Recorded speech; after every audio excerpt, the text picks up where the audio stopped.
It's a setting straight out of a classic horror movie, looming out of a stormy night at the end of a dark, fog-shrouded mountain road.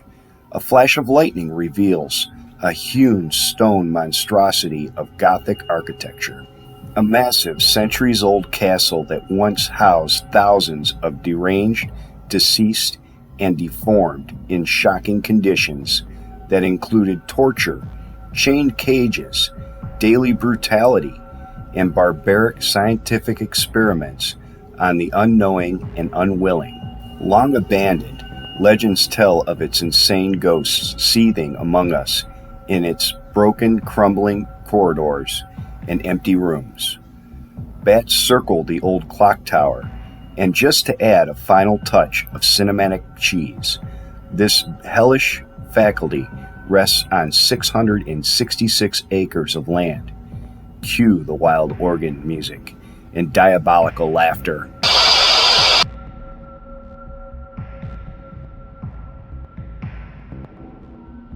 Except it's not a setting for a movie, it's real.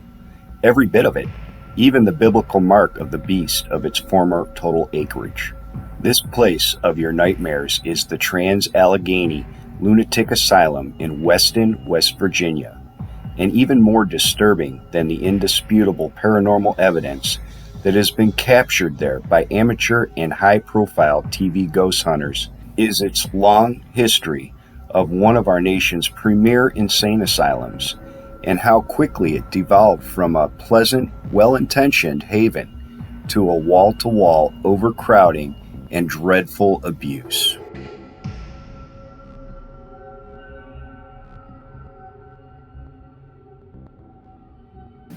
Architect Richard Snowden Andrews designed the massive building according to the moral philosophy of the Kirkbride clan.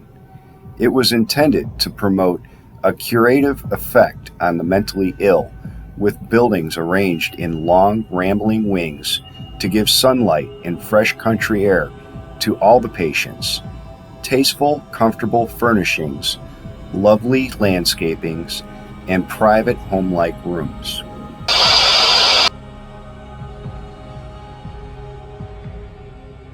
The first foundations were laid by the prison laborers in 1858.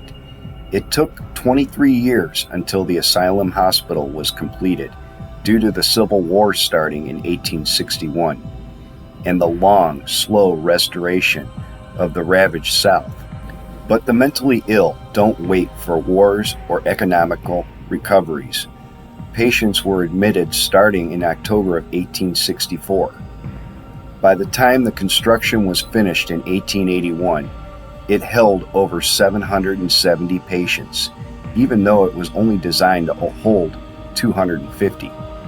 At its peak in the 1950s, 2,600 patients were sleeping in filthy hallways, basements, and even stairwells, yet it was still called a hospital.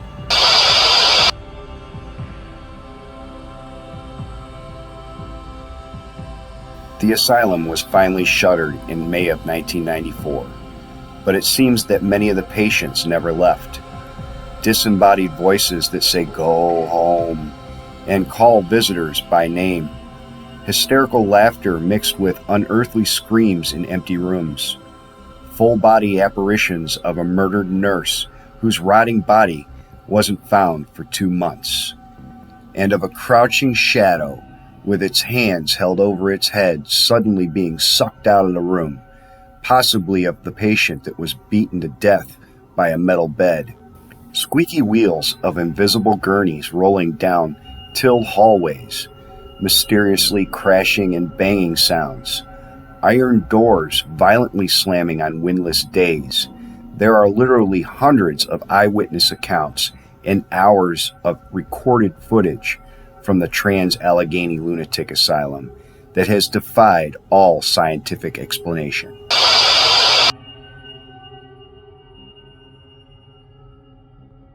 Today, the Trans-Allegheny Lunatic Asylum has reopened its doors to the public for fascinating historical lectures and ghost tours. You can even spend the whole night there, alone, in the dark, for a chance to meet the dead souls of the tortured mentally ill people. Would you dare?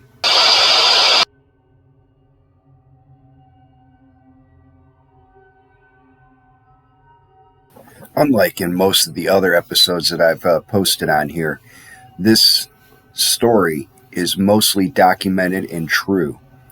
So I hope you enjoyed this as much as I enjoyed making it. Until next time, stay creepy, my friends.